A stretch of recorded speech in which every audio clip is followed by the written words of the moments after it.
Good afternoon, everyone. It's great to be back here today with all of you. As we had some technical difficulties this past week on Tuesday, um, people who were watching through YouTube weren't really able to get the video out. One, because there was a huge cut in the beginning of the video, and then there was a cut in the end, and it was constantly staggering and stuttering. So I'm creating this new video right now as a recap of what we studied. Unfortunately, we won't be able to reach all the questions that were asked online, but it will give us an idea, at least so we can start preparing for the next video, which will take place, the next study session, which will take place this Tuesday at 6:30 p.m. So, as with all study sessions, even though this is not a live study session, I'd like to ask all of you who are listening and participating even remotely right now, to ask God to receive all your thoughts and feelings during the reviewing of this video. So everything that we might understand, we might not understand, what we agree, don't agree, all that we are consciously observing through this video is of vital importance that we can surrender all this back to God during this viewing of this video. Okay, this is a good practice also for us to be able to do this in our daily lives with our friends and family and all the things that happen with us on a daily basis. So through that, I'm actually going to run through the study session as we do during the week with starting with the sacred oath and then words of prayer. So if you'd like, please follow along. Sacred oath. With great fear of God, we acknowledge that the Lord God is our true Father, the one and only God. We revere Meishu Sama as the model for all humanity and as our own example to follow. Meishu Sama, who was born anew as a true child of God, the Messiah, by receiving the divine will that God accomplished in heaven. We believe that Jesus Christ, who 2,000 years ago embodied the name of Messiah, the name most holy and high, is serving the Lord God in unity with Meishu Sama. And we regard the messages of Kyoshu Sama, who reveals to us the will of Meishu Sama in this material world, as the sole, absolute, and irreplaceable foundation in advancing our mission here on earth. Okay, I'd like to now do words of prayer. God, I acknowledge that you are alive. Within me, you are alive. I thank you for nurturing me to be newly born as your child. May this blessing be shared with all. In the name of Messiah, which is one with Meishu Sama, I surrender myself to you. Please use me as you wish. So we believe that this prayer is very important. This is actually the essence of the practice of Sonin. So as we surrender, we first need to recognize that God is alive in the center of our consciousness. And then we surrender everything back to God, to the center of that consciousness, to that heaven, so that God can give birth to all of us, all humanity, and all of creation, so we may be born anew as true children of God Messiah. So during the study session, please keep these words in mind, and let's surrender all this back to God as we go through the study session today. Last week, on the 14th of April, we studied about Sonin. So we read Masaki-sama's message, Masaki-sama's greeting on February 4th.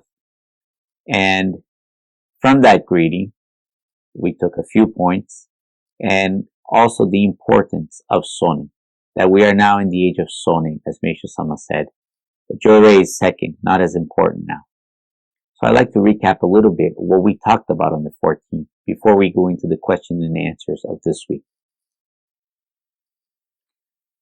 So during the study session on the 14th, I broke down the kanji for the word Sonin.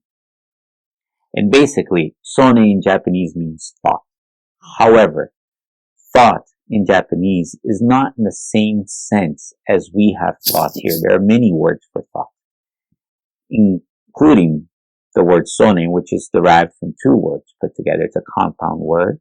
And that also means thought on the top and on the bottom. But when we broke down these words, we see that sone is actually made up of the character for eye, the character for tree, and heart. So basically what we see in the natural world around us and the feelings that we have that well up from that observation. So the first part of sone is what we observe in the natural world. The second part of that, we see the character for time, now, and we see the word heart. So the way I look at it is a state of mind, right? Your state of feeling and thought at this very moment.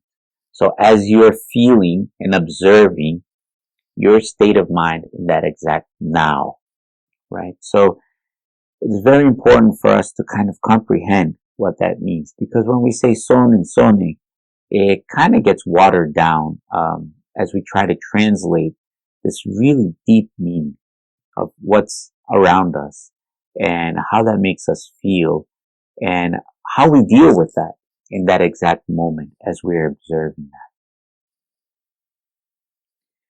We also talked about the power of Christ and the power of Messiah. So as Meishu-sama teaches us, and I believe we can see here, that was one too fast. In the East, we have the power of Messiah. That's a vertical power, as you can see here. And on the West, we have the power of Christ, Christianity, and that's the horizontal aspect. So, as we studied last week, Meishu-sama says that his role, his mission was to join the two. And in that joining, create the true power for salvation. Only when the two forces join and work together does that create true power for salvation. Meishu-sama has a teaching where he talks about the kanji for power in Japanese, and that's chikara, as we can see in blue here. That's what the kanji looks like in Japanese. And when that unites, it starts spinning, and with that spin generates the true power to save humanity. Then Meishu-sama also teaches us that the very center is God. And he's the next ring around it, which combines the two. So if you really look at this ideogram, you're going to see that it's actually, if you look at these characters in this design, it looks very much like the symbol of our church. Right? So the true power to save humanity depends on the fact of the vertical and the horizontal joining. And Meishu-sama says that only then is it possible to bring true peace on earth, eternal peace, as God says. Not the peace on earth that everybody talks about, but eternal peace, where only God is eternal. And that was his role, to bring the two together. So when we talk about working in concert with Christianity, it's important for us to keep in mind that you need both. You need both the power of Christ and the power of Messiah. You can't have true salvation. One can't become the other, even though they are equivalent in power, the power of Messiah and the power of Christ. You need both of them working together to generate that power, that saving power. We also discussed that Kanon transformed into Messiah and now is working through the power of Messiah, but it's the same God, Kanon, which transformed, which was in kind of like a different clothing, costume, and now is working as Messiah. So these were very important points that we discussed. And in that, to re-stress what we discussed on the 14th, Jure is not as important now. From now on, we enter the world of Song. This is Meishu Sama's words. Okay? Jure is not as important now. From now on, we enter the world of Song. Then Meishu Sama, at the same time period in his life, expressed many times. And he also has a recording of that being interviewed. And he says, we will work in concert with Christianity. Our church will come closer to Christianity. Not Christianity come closer to our church. We will work in concert with Christianity to generate that true power. And Meishu Sama's goal, as we stressed in the previous slide, was the joining of the two. If you can't join the two, then you can't generate the true power to do that. And we discussed in our study session also the importance for us to accept this work of God in our soul, right? To report that to God. That's where it starts. It doesn't start somewhere out where I'm going out and doing something. First, it starts in that soul, in our soul, right? In our state of mind at this very moment, right? We accept that God is alive and God is working through us to make that happen. And we had some questions come up for the study session. That's the questions that we're here to discuss today. So the first question that was asked was, with all the changes taking place, many things that were are no more. What about the ohikari, the sacred focal point? Could you explain the use of it? So that's a very, very good question. As also Mishama taught us, right? In the age of day, many things that seem right in the age of night will change and invert, right? And we're experiencing these huge changes now taking place. And with that, we start to question, well, if Sonin is more important, Jore is secondary now, then do I need my focal point? Do I need my ohikari? And the simple answer to that is yes, I need my ohikari still. But it's important for us to understand how that ohikari serves. What is the objective of me putting on my ohikari? Okay. Before we get to that, we need to stress the importance of realizing that the head of our liturgy is Kyoshu-sama. Okay?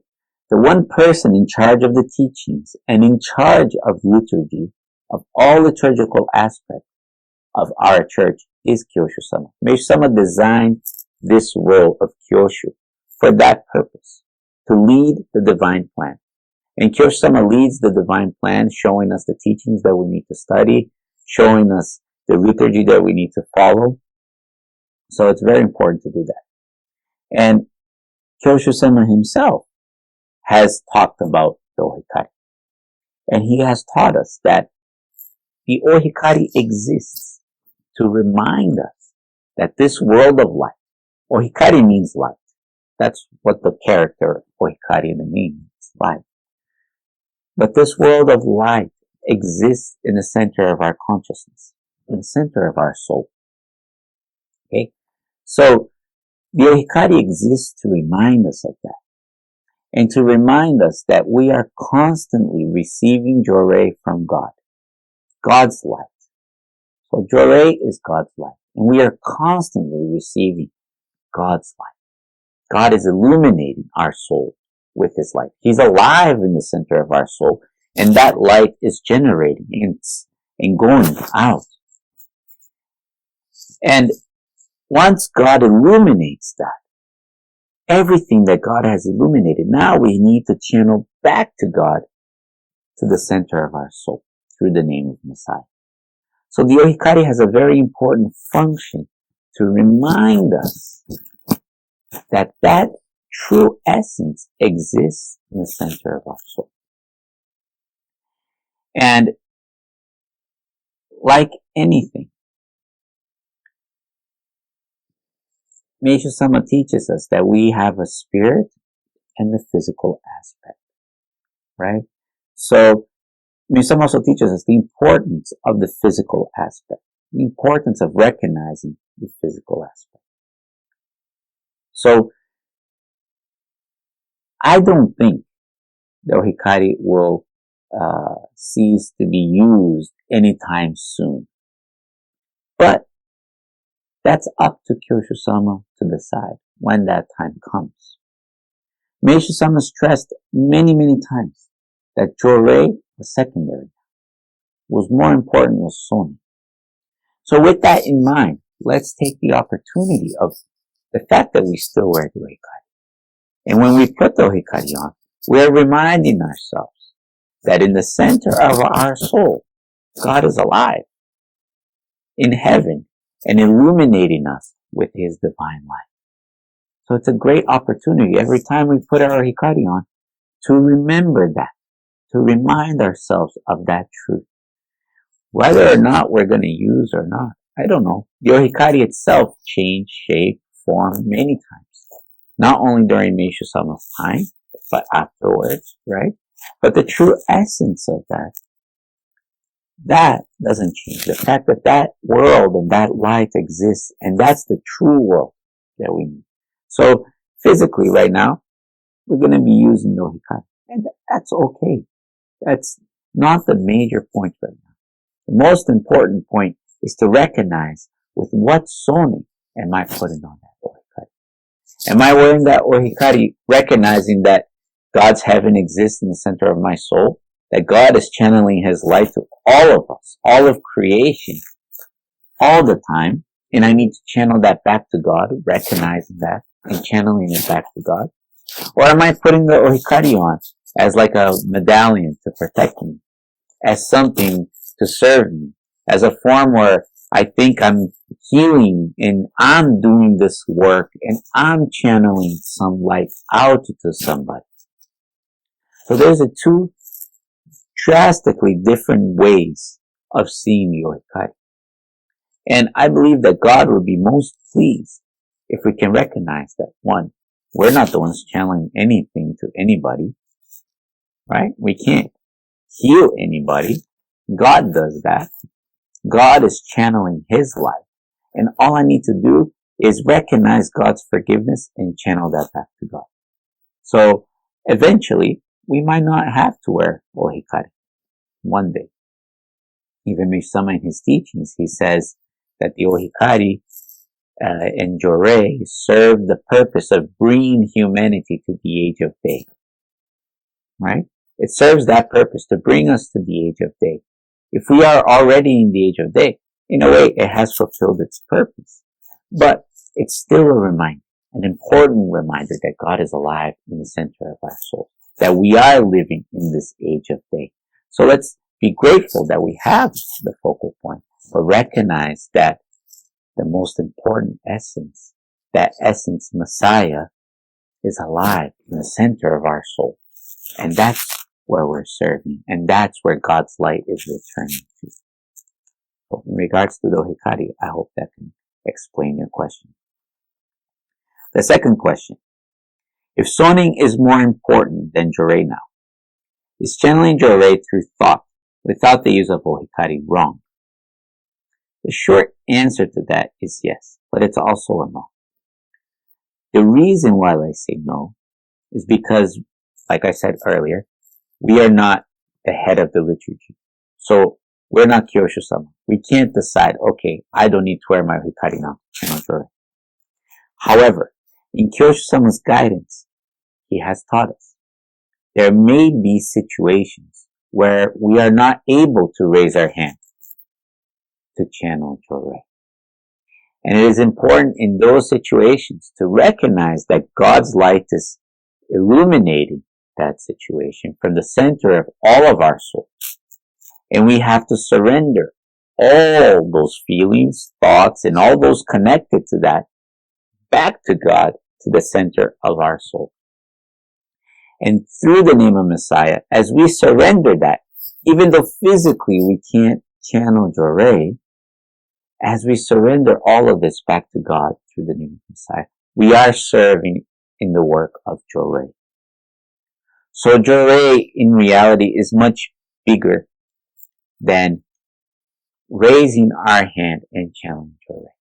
As we've learned, we raise our hand to remind ourselves, to remember that God in the center of our soul is raising his hand and welcoming all of creation, past, present, and future, back to his heaven to be given a new birth, to be born anew as his children, as Messiah. That's the real work of Jorei. So we tend to separate things, Sone and Jorei. But the real work of Jorei is that surrendering everything back to God. So if, for example, let's say I left the house and I forget my ohikari, and I see some situation, and instinctively we want to raise our hand to help, to channel Jorei. At that moment, if I can remember that God is alive, and God is showing me his forgiveness through that situation, and in the name of Messiah, with all those connected to it, I can surrender and return to heaven with them, I believe God will be most pleased, and that we will be serving in the work of Jorei, even though I didn't have my ohikari at that time. I didn't raise my hand at that time. Through the Sone, we were able to do that. Now, it's important to keep in mind, though, the reason we forget our ohikari, let's say we forget to put it on, the true reason that we forget to put it on is because we forget God. And we forget that God is alive in the center of our soul. So if it does come to that fact that I forgot I had my ohikari, which shouldn't, it's a good reminder for me to recognize how many times I forget God. And I forget to put God first. And forget to recognize that God is the one doing. God is the one to be glorified. And I need to return that to God. So I need to ask forgiveness to God, even if I forget my ohikari. So it's an important way for us to keep ourselves in check, whether or not we're really aligned.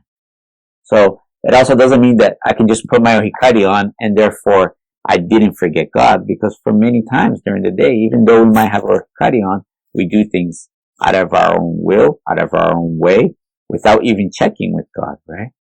And we think we're the ones doing, we're the ones helping, we're the ones channeling, but in reality, God is the one doing all of that. So it's a good training for us to remember and remind ourselves that God is alive within our consciousness. So this kind of answers the next question. Is the goal to replace Sone with Jorei, or is the goal to channel Jorei with the correct Sone? I think it's important for us to recognize that Jorei and Sone go hand in hand. Okay? We have that poem of Meishu Sama. Let me see if I have it here. We have the Words of Light by Meishu Sama. And in Words of Light, you see that Meishu Sama reads, God is light. And where there is light, peace, happiness, and joy abound. God is light. And where there is light, peace, happiness, and joy abound. In darkness, conflict, poverty, and disease pervade. For those who seek light and prosperity, come. Come to the light and call on the name of Messiah. You then will be saved. This poem of Meishu Sama, this prayer is so profound because it goes to answering this question. Where, which one's more important, Sone or Jorei? But in reality, they work hand in hand. God is light. And what is Jorei? Jorei is God's light. Okay? So, if God is light and Jorei is God's light, then God's light will never end. Doesn't cease to exist. Right? And in this poem, Meishu Sama teaches us that we, out of our own free will, out of our own action, through our thoughts, through our soning. So through our thought and our desire, which is soning, we need to return to that light. So he says, come to the light and call on the name of Messiah. You then will be saved. God is light. And if we are in that light, there is peace, happiness, and joy. They abound. That is God's peace, God's happiness, God's joy. Not what we define as joy. But in that light, all of that exists. And the reason why we are in darkness, we are in conflict, we are in disease, is because we have our backs turned to that light. We distance ourselves away from that light. Even though it's alive in the center of our consciousness, we choose not to see it. We use our soning as ours to live the life that we want to live. And we direct our soning out. So all we see in reality is a shadow. Instead of looking at the light. Instead of returning to the light. When you look at the light and you see that the light's illuminating and what you're actually observing is shadow, that shadow ceases to be a problem. It becomes light. But for us to be able to do that, and what permits us to do that, is the name Messiah. So in our soning, we need to constantly return to that light. Return to God through the name of Messiah. So this poem teaches us exactly that. So it's not that soning is replacing Jorei, or it's that we need to learn how to live in this light through our soul. How to serve in God's light. How to serve in this paradise. And the way for us to serve is through the soul. It's much bigger than a physical act of raising our hands for Jorei. Everything Mesh Sama did was to teach us about God and to show us how to return to God and how to fulfill God's will, God's wish, not our wish, not our will, God's desire. And Mesh Sama stressed many, many times before his transition, Jorei is not as important now.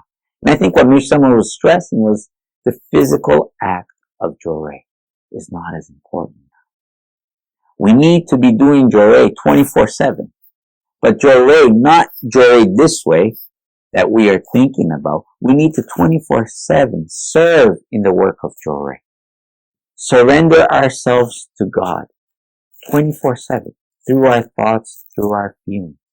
Only then, only when we're in this light, only when we recognize that this light is shining in the center of our consciousness, that God is shining this out to all the world for us to return home. Only then can we live with true peace, happiness, and joy. It gives you a tremendous peace to know that God is alive. Tremendous happiness to know you're being protected. Tremendous joy to know that you are loved. And God is welcoming all this and everything back into heaven. We don't need to solve the problems of the world. We just need to surrender them back to God. We don't even have enough intelligence to deal with our minimal problems. All we need to do is surrender ourselves to God. So, going back to the question, it's not that we are changing Soning, Jorei for Soning, or that we are channeling Jorei with the right Soning. We are learning to live and how to live in God's world through Soning in this work of Jorei, surrendering everything back to God. The act of surrendering itself is the work of Jorei. So look how fortunate we are that we can be surrendering through our Soning constant. Let me go back to the question now. Let's see here. I have to learn how to use this thing. So, the next question. What about enshrinements? Will that continue? In the study session, right now I'm at the church, so I can't show you, but in the study session I pointed to my altar, my mitamaya, as we call it, my ancestors' altar at home. And to answer this question, yes, I believe enshrinements will continue. Kirsama is the one head of the liturgy. He's constantly, every month, he is receiving enshrinement requests, and he himself does the services at the sacred grounds. So I believe as long as he's doing these services, enshrinements will continue. But Kirsama also gave us a very important message last year in the annual ancestor service in Japan, as well as in Germany and Portugal. He said it's important for us to recognize that the goreiji, the inside part of the ancestor shrine, the goreiji that receives all these ancestors, in reality is us. We are the goreiji. And our thoughts and feelings are the sum total of all our ancestors living through us. Everything you think, everything you feel is connected, and it's a part of millions of souls thinking and feeling that. We are the goreiji.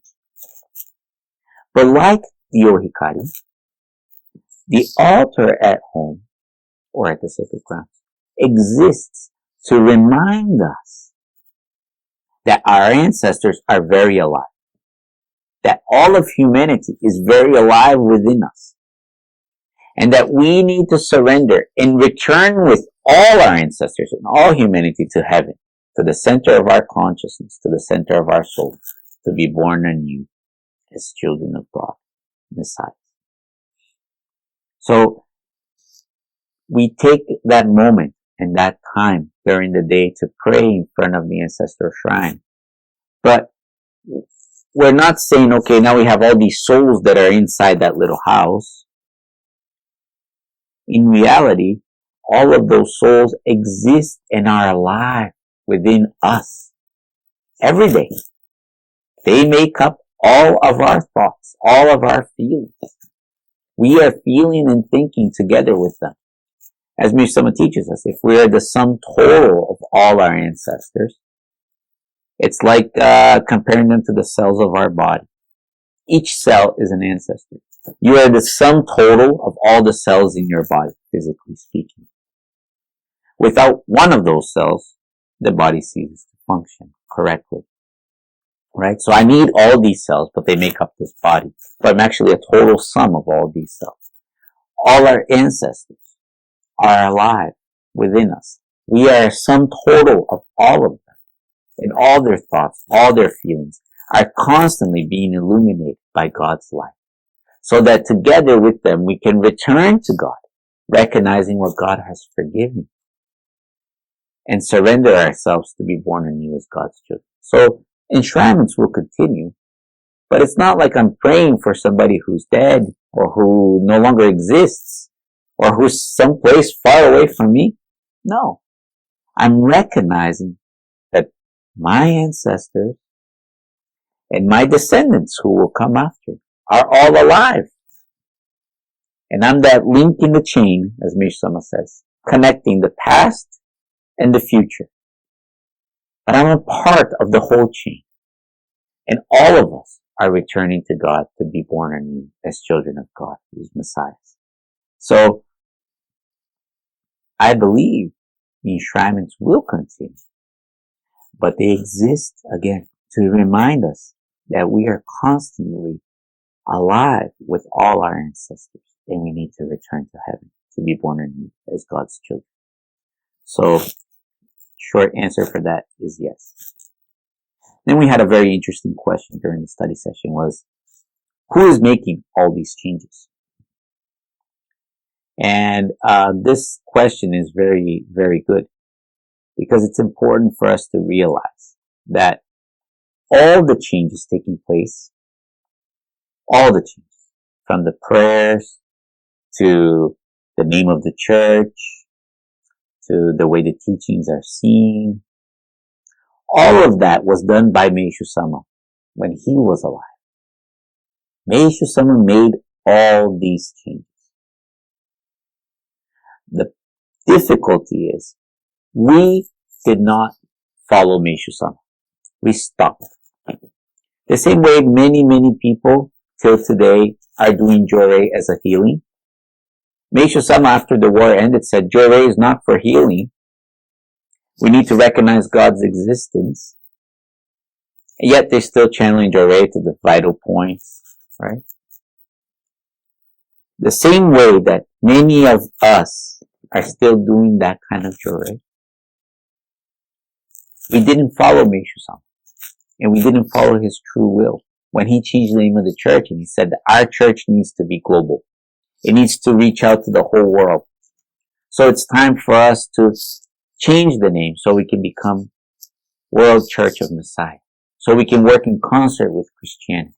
So we can truly save humanity.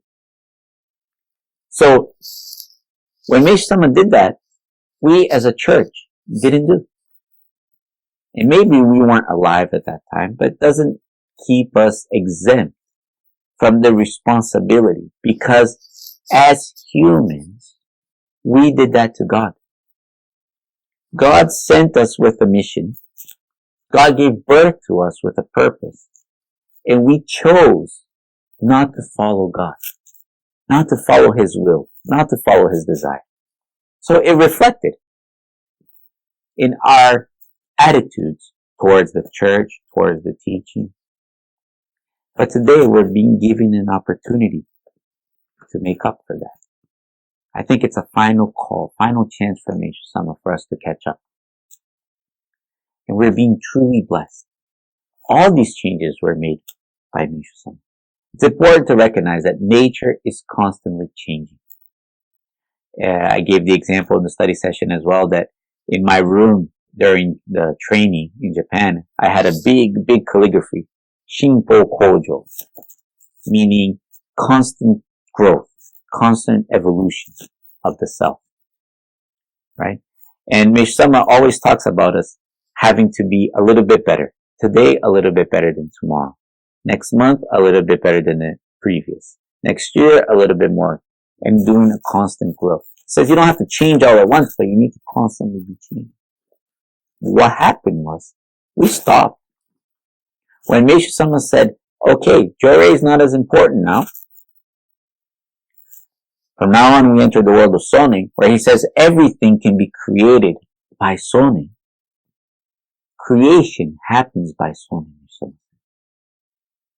Everything can be created by that. We stopped. And we said, we're going to stick with Jore. Jore is better. I like Jore more. I'm more comfortable. And we stopped growing. And we became slaves to our own habits of refusing to grow. We enslaved ourselves and we stopped or tried to fight that evolution. So now what happens is we have to rush to catch up because we didn't follow what Meishu Sama wanted at that time. So in reality, nobody's making any new changes. Those changes that are happening now were all done by Meishu Sama. But it's also important for us to keep in mind, Meishu Sama is not dead. God is not dead. And evolution will continue. And more changes will come. If the tree from a bud doesn't change to become a plant, to become a tree eventually, to bear fruit, it dies. It's the same with us. We can't stay in our body as a child for the rest of our lives. We go through a natural process of growth. And the same is with the divine plan. It is constantly growing, constantly evolving. And we need to be able to observe that and follow that process of nature. Nothing goes backwards in nature. But what we did for many years is we tried going backwards. We tried to avoid the truth of Mishama's teaching. We were extremely attached to our old way of being, what was comfortable. But now it's time to serve God. And that change will constantly evolve. And new things will come because God is alive. And God is working through each one of us to evolve, to fulfill His plan, His wish. So it's important for us to recognize that. In the same way that we had a difficulty changing, today we're being blessed to know that difference. Millions of souls alive within us still feel that, still have that difficulty. But when I say millions of souls alive within us, it's souls in everything from the beginning of creation, from the land of origin. So now we just need to surrender that all back to God. And then true power will manifest for us to be able to fulfill God's will. So this is more or less what we talked about. We did go a little bit deeper into the study session about consciousness and the way we see ourselves and our true self. I'd like to make a completely different and independent study session regarding that topic because it's another 40 minutes long. Very good topic as to our true self, our consciousness, right? And there were a few questions that did come up. Also, we have more questions. So regarding consciousness, what does it mean that our consciousness is not ours? How did Mishama realize that he was born anew as a Messiah? What changed in him? What did he feel? And our thoughts and feelings never ours. Is it always God that makes us feel? And I just wanted to clarify this one last question, and then the other ones we'll do in a different study session. But our thoughts and feelings are the sum total of all of our ancestors, all of creation, as we said just a few minutes ago. And it's not that God is making us feel. God's light is shining. And when God's light shines, we see that shadow, we see that reaction, and that causes an emotion. So at that moment in time, when God's light shines in our hearts, the darkest parts of our hearts shine. And that's reflected through the physical world around us. So when that's shown by God, we are seeing the sum total of many, many, many, many thousands of souls who also feel that way, who also think that way. And yes, everything belongs to God, to serve God's plan. And we need to surrender all that back to God. That's our role. Our role is not to sort out the problem. Our role is just to surrender it back to God. So God can do as He pleases. So God can fulfill His will. My task is just to surrender. Seems so easy. It's actually very simple, but at the same time, it's very hard. Because we have a tendency to think that that feeling, that thought belongs to us. When in reality, we are being given the opportunity to simply serve God through that. So through our thoughts and feelings, we need to serve God. So it's a sum total of everything. And we're being allowed to objectively observe it, surrender it to God, and serve God through that process. We are so blessed to know and to be able to serve God so intimately in that process. But it belongs to God. And as I said in the study session the following day, somebody said, well, what does it mean I have to give it back to God if God gave to me? Doesn't it belong to me? And I gave the example to the person as take a parent and a child. In your home, as a parent, you buy everything and you prepare the house and you have everything ready. And your children, as all children here, when you're 18, and you can pay your own bills and buy your own things, then you can do what you want with your life, right? It's usually what we tell our children. But they are free to live in that house and use everything as theirs. But in essence, everything belongs to the parents. That house does not belong to the child. It belongs to the parents. They are the sole person in charge of that house. And what we've been doing is actually living in God's house where everything belongs to Him. He allows us to feel as if it's ours so we can grow and evolve, so He can nurture us, so that we can serve Him in His plan. He allows us to feel that, but we've taken hold of that house and all those things that He has granted us to use as our own. And we're telling God, we want to do this, we want to do that, this belongs to me, I think this, I think that. So it's very much like our children when they don't want to follow the rules at home.